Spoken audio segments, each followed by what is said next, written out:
there shall be signs in the sun, and in the moon, and in the stars. And upon the earth distress of nations, with perplexity, the sea and the waves roaring.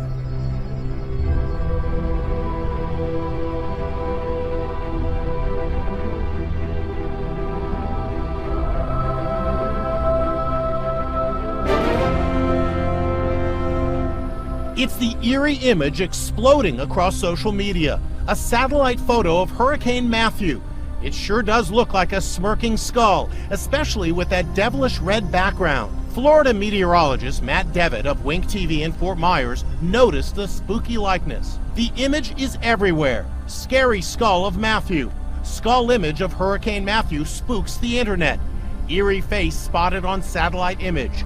So is it real or photoshopped? It is 100% legit, authentic. I didn't change anything on it, didn't change the contrast, didn't change one single pixel. That is the way it seeing something very unusual. So here's the eye of the storm. Inside the eye, the air is calm and the skies are clear. And you see that little area right there? You know what that is? Those are seagulls and birds that are flying inside the eye of this storm, trying to escape the strongest part of the storm, which is in the north and northeastern center of it. So again, we have birds that are flying around in the eye that we can actually detect on the radar. Finally, 2 days after the hurricane hit Haiti, the scale of destruction can now be seen as emergency teams try to reach the areas in the south and west where people have lost everything. This was a town called Jeremy, the hurricane ripping roofs off houses and flattening others. People now forced to sleep and eat outside. As we come on the air tonight from Jacksonville, Florida, and as you can see, Hurricane Matthew is churning right off the coast, right here in Jacksonville as we begin tonight. And right here behind me, that storm surge they've been talking about, this is St. John's River here in Jacksonville. You can see the water almost up to the sidewalk here. They were worried about this surge, and it is underway as we're here tonight. In the meantime, take a look at the other images coming in right now. Also right here in Jacksonville, you can see the water there breaching the shore, rushing into the streets, already flooding homes at this hour. The western side of the eye wall first touching Central Florida, Daytona Beach battered at dawn. In St. Augustine, the storm surge, the water's rising, families stranded, staying inside this inn. Those powerful waves eroding the beach, ripping away this historic highway along Palm Coast. Tonight, deadly Hurricane Matthew pummeling the Central Florida coastline, already claiming at least 4 lives. You can see just how bad it has gotten here. From the roof, ocean water breaching dunes and taking over these Jacksonville streets. And on the ground inside the Jacksonville Baptist Medical Center, hospital staff rushing 21 newborns out of the NICU to safety. Overnight, torrential downpours and wind whipping stoplights, thrashing palm trees, submerging cars on the road. You can see the water out here. It's blanketed by this rain now.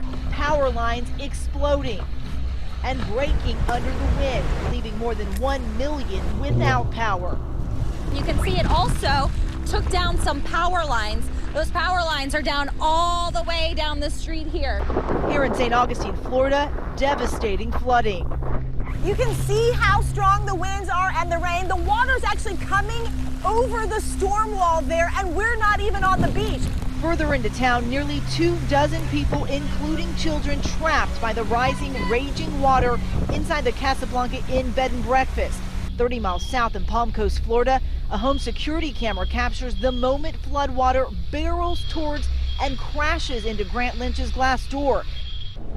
Hours earlier, the ocean spilling out into the streets of Daytona Beach, Matthew turning the once busy intersections into waterways, tearing through Melbourne and Vero Beach too, swallowing park benches, tearing up roofs and tearing down trees, washing whole roads away.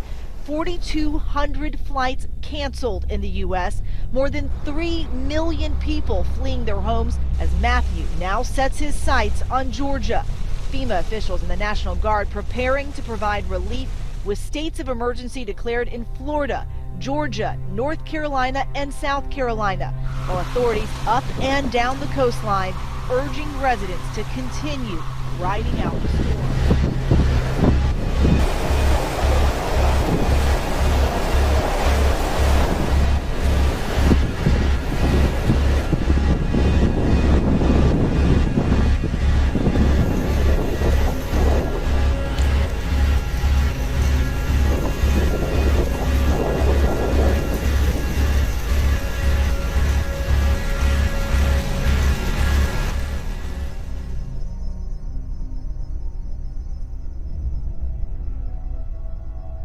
やばい。これなんか僕らの下。どうすれこのカード見た方がいい。やばいねこれ。下がるもっと。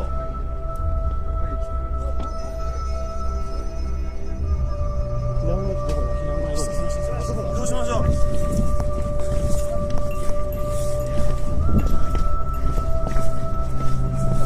間に合わん。口隠せ。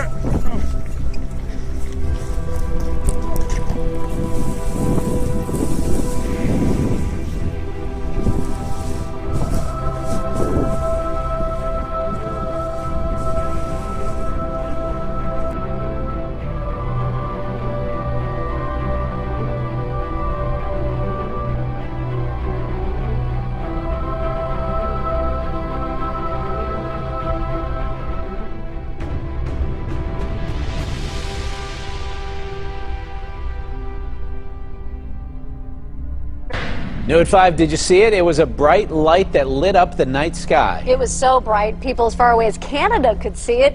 Brenda Waters talked with the folks at the Carnegie Science Center about the rare sight. Multiple calls from Green Tree to Leechburg about a large glowing object in the sky. A Green Tree police officer captured it on his dash cam, but his chief would not release the video. People saw a meteor, some people call it a shooting star or falling star, but it was a very bright one. So bright, in fact, Tuesday night, many in Toronto, Canada thought it was a plane crashing.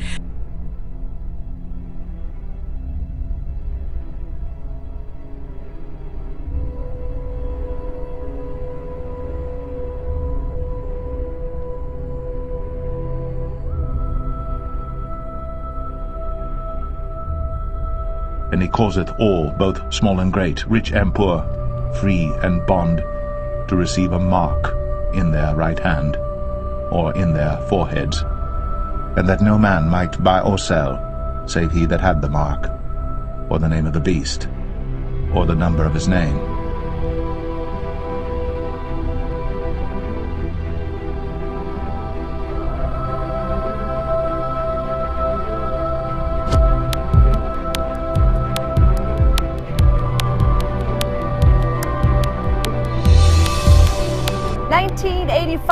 The last time the British pound was this weak against the US dollar. Wham, Madonna, Foreigner topped the pop charts, and Dire Straits sang money for pound sterling is worth $1.27. 2 years ago it was worth $1.71. Since the British public voted to leave the European Union in June, the pound has erased 15% of its value. The question is not whether Britain will leave the EU, it's when and how hard it will hurt. In markets parlance, hard Brexit or soft. For U.S. travelers, it means your trip to London is the cheapest it's been in years. For investors and businesses in Europe and Britain, it means many more months of uncertainty.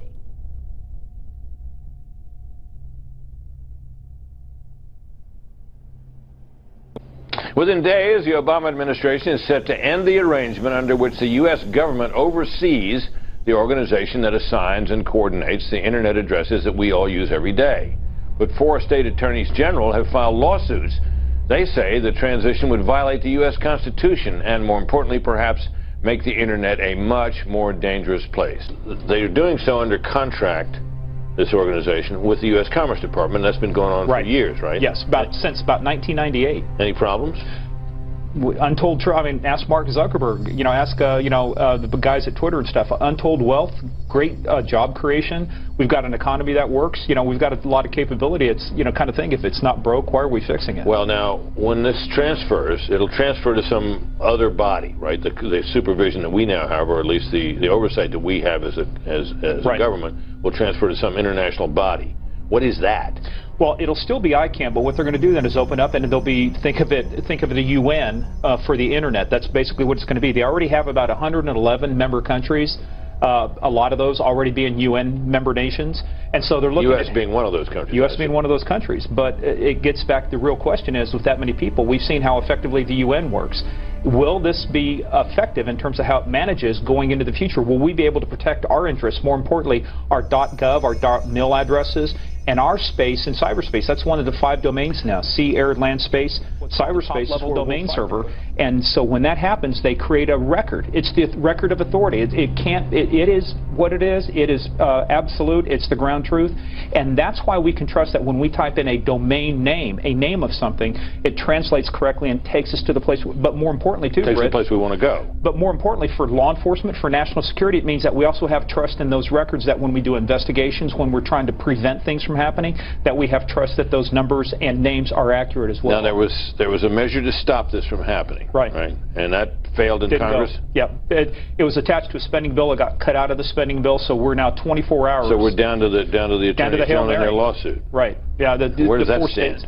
As far as I know, it's under consideration. I was trying to get an update right before we came on air, but, you know, quite frankly, one of those arguments has already been dealt with. It is, they've already determined that it is not U.S. government property, so that claim, I think, is going to be weak. The question is, from a national security standpoint, have we done enough to protect ourselves before we transfer ownership of this away from the U.S. government? And I take it that once it's gone, it's gone. There is no putting the toothpaste back in the tube on this one. When it's out the door come October 1st, it is a brave new world, and we have no idea. We kind of have an idea, but we don't really know where it's going to go.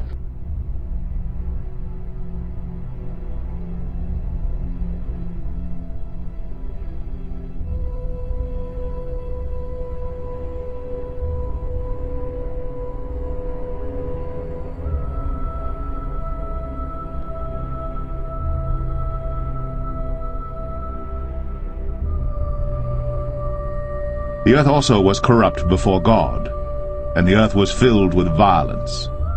And God looked upon the earth, and behold, it was corrupt, for all flesh had corrupted his way upon the earth.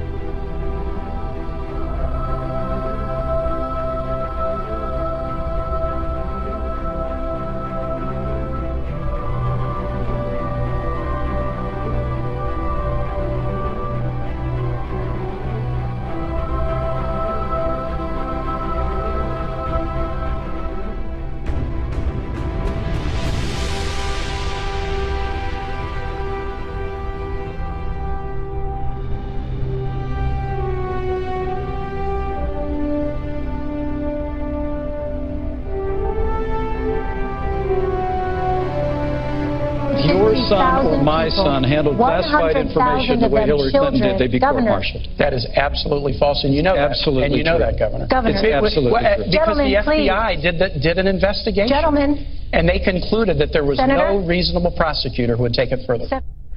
But U.S. Navy sailor Christian Saucier will soon be heading to prison for taking some photos in a classified area back in 2009. And now his mother wants to know why her son is being punished while Hillary Clinton used that bleach bit, destroyed evidence, but is allowed to walk free. Christian Saucier's mother, Kathleen, joins us now. Good morning, Kathleen. Thank you for being with us. I know this is an emotional week as your son will serve a year in prison starting next week. Our thoughts and our prayers are with your family, but tell us what your son went through. Tell us his story. Sure. Thank you so much again for having me on. So in 2009, when my son was 22, he was stationed aboard the USS Alexandria, and he made, and I'm going to quote the judge in the sentencing, a dangerous mistake to take photos of inside the submarine. He's accepted responsibility for those 6 photos that he took that were in a classified area. Classified, I might want to mention, below the level of classification that Hillary Clinton's emails have been classified in, that I'm here about today, is the double standard. I don't believe that me speaking out at this point anymore is going to change what's going on for my son. My son, we're going forward as a family. We appreciate prayers and thoughts with us as we go forward this next year and then through his life with this sentence. But I feel strongly that there's a double standard. Hillary Clinton and her staff over and over and over have had evidence brought forward about that she's done things, whether it's the bleach bit, that her staff has done these things, whether she's done them herself, but she has transmitted documents that are classified documents, higher levels of classification, had higher levels of classified documents, on a server that was insecure in her home. So let me tell you, many people have said you're comparing apples to oranges. It's not the same thing. She was dismissed, the charges were dismissed or over, whatever. But here's the thing, they both had documents that were secure or on an insecure device. They both, to my knowledge, didn't have intent. I know my son didn't have intent. Intent is not required for this crime. mishandling classified information. My son is sentenced for mishandling classified information for 6 photos in a classified area of the submarine. What he did was wrong. He has accepted responsibility for what he's done, and he's going forward. The double standard is we as Americans, as patriots of the United States of America, need to stand up against this double standard. Whether it's Hillary Clinton or other people in this administration, it needs to stop because our rights will be continued to be taken away. That's why I'm speaking out.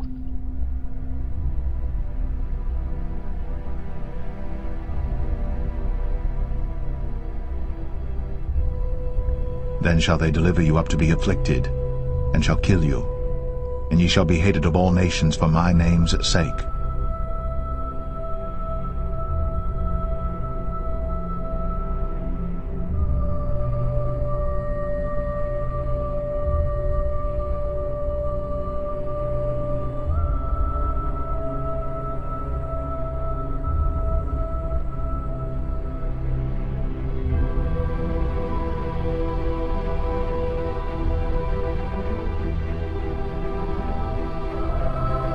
And ye shall hear of wars, and rumors of wars.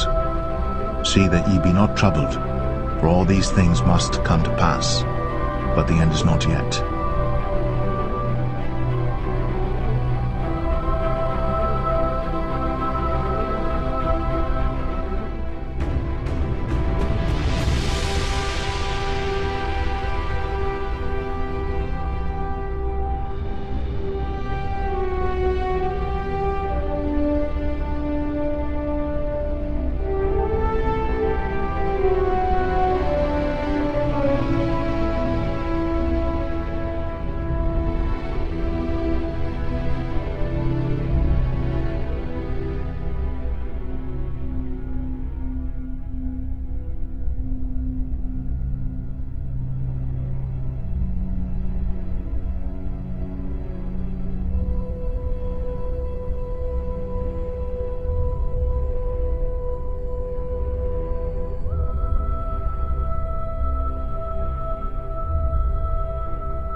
But the U.S. is suspending talks with Russia over a new ceasefire in Syria, a development that is also interesting because of the timing. Nearly a year ago to the day, Russia began its bombing campaign in Syria to bolster the Assad regime.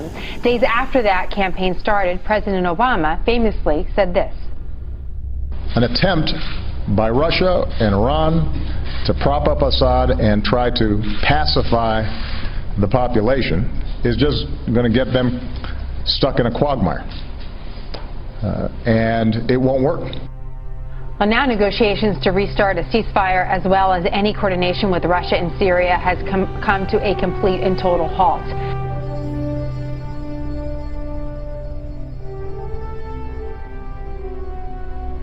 It shows that Russia is anticipating the next step in a possible U.S. military response after the breakdown in negotiations. So Russia is raising the stakes and making the very dangerous situation in Syria all the more so. And just to point out to our viewers, the only powers that have air power inside Syria is the Assad regime and Russia, not who they're fighting on the ground. The only other air power in the region is really us.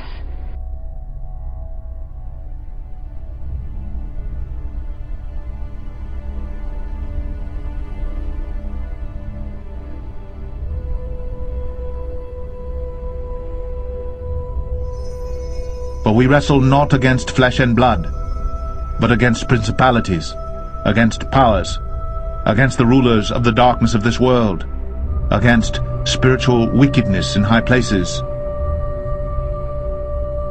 We have had various descriptions of those clowns, from physical descriptions to the makeup descriptions to the racial composition of the person. So we've had African Americans reported as being under the clown outfit. We've had white males under the clown outfit. So we have seen outside in the county a couple of incidents. Information on a story we've been following here on Happening Now, and it's very strange.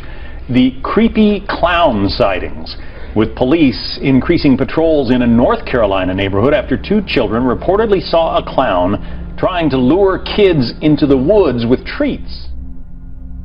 Is a killer clown coming to your neighborhood? Seriously, this is not a laughing matter for one local sheriff who's investigating a report of a teen attacked by someone in a clown suit. And as News Channel 5's Nick Barris tells us, the bizarre national trend of creepy clown sightings has now hit Tennessee.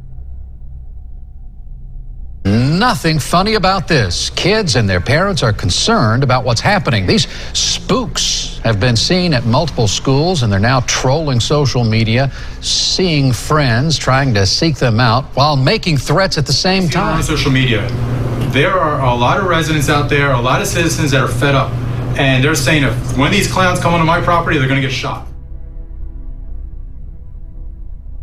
Is it a social media prank or a true threat? Creepy clown sightings have been popping up throughout the country, and now they're threatening schools on Long Island.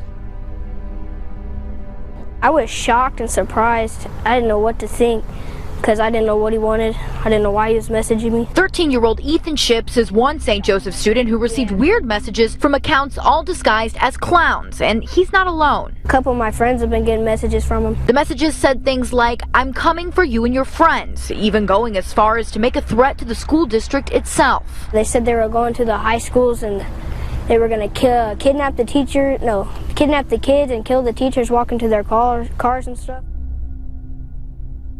Now to the creepy clown sighting in Largo. Today, the Now's Nicole Grigg tracked down the mother of the teenage girl who claims she was chased by someone in a clown costume, something being reported in several cities across the country right now. Now local law enforcement, they're emphasizing there is nothing to laugh about.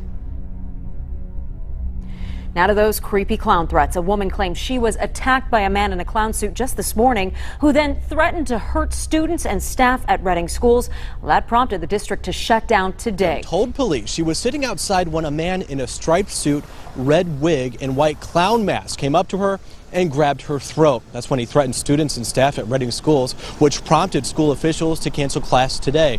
Class at Mount Notre Dame High School was also canceled. The victim, by the way, was taken to the hospital and released. Got a report that a student saw a clown across the street and the clown grabbed her, attempted to kidnap her. Happened at 8:20 this morning. Yeah, that's enough to freak you out. This was just the latest alleged sighting of a creepy clown at a school here in the metro.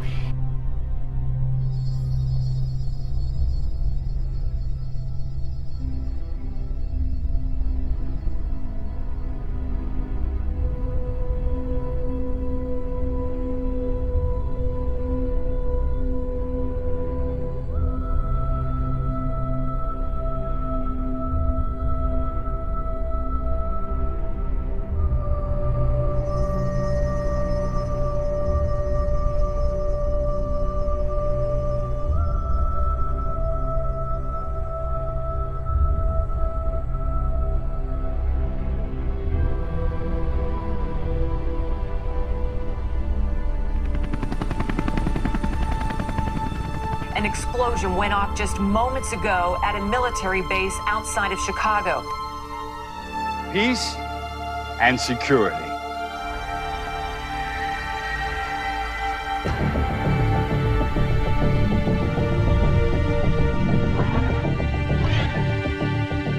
Professor, it says here that the chip could trace the purchases of excessive weaponry and stopping terrorist attacks before they start. Do not get that chip. He who testifies to these things says, yes, I am coming quickly. Amen. Come, Lord Jesus.